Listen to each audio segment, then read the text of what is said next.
Speaking of science and technology, technology impacting everything around us, even sports. In fact, the folks at GeekWire believe the world of technology changing the way we experience the world of sports, whether we're playing or watching, like me. It's crazy. I mean, they're hosting the second annual GeekWire Sports Tech Summit on June 21st and 22nd. Here with a preview and to share more about how the collision of these two worlds impacts all of us, GeekWire's Taylor Soper. Good morning. Good to be back. Thanks for having me again. It's always good to have you. So you did this for the very first time last year. What was it that made you decide that this was an important, collision of worlds, as we've been calling it? So when I was studying at the UW, go Dogs, by the way. Yeah, go Dogs. I was into sports reporting and sports journalism. That's what I wanted to do. But after I graduated, I landed at GeekWire doing tech reporting. But I still wanted to write about sports every now and then. This was back in like 2012.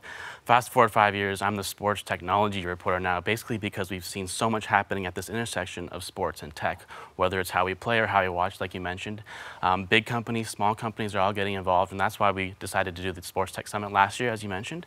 We had folks like Steve Ballmer, former Microsoft CEO, who now owns the Clippers, Doug Baldwin, the receiver from the Seahawks, and Don Garber, who runs the MLS. So that was last year. It was awesome, and we decided to do it again. So next week, June 21st and 22nd at CenturyLink Field. So give us some examples. How playing sports changing, and how is sitting on the couch drinking some beer watching sports? Because the beer is not changing. Well, the beer might get to you faster in the future, possibly. Oh, I like this. Your face is lighting up right there. Yes. You're right. How we play and how we watch is really the big things we are tracking. And so how we play is all about measuring data. It's all about data. So using different trackers, different wearables, using high-tech cameras to measure movement. A good example of this is the Seattle Sounders right here in our backyard, are one of the leading teams in terms of using sports science to make better decisions on the field. And not just on the field, but also off it. They've recently started incorporating data for how they sign players, how they trade players, how they draft players. So using information and data, machine learning, AI to figure out how to make better decisions.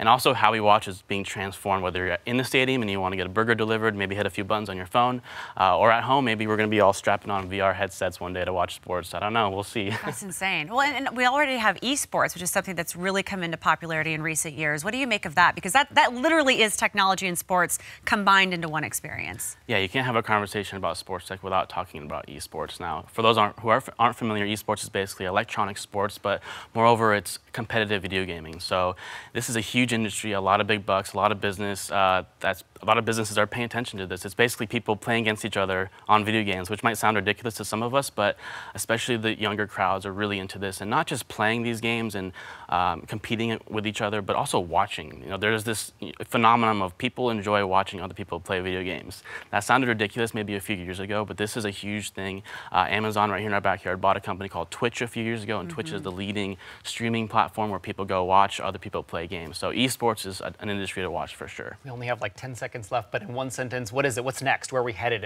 in sports and tech? I don't know. You got to come to the GeekWire Sports Tech Summit. Yeah, I like it. Oh, well played. So we've got Sue Bird, everyone from Mariners GM Jerry DePoto coming to help us learn about the future of sports. So we'll see you guys next week. Sounds fascinating. Awesome. Thank you, Taylor Soper with GeekWire. And again, that's June 21st and 22nd. For tickets, you can head to geekwire.com.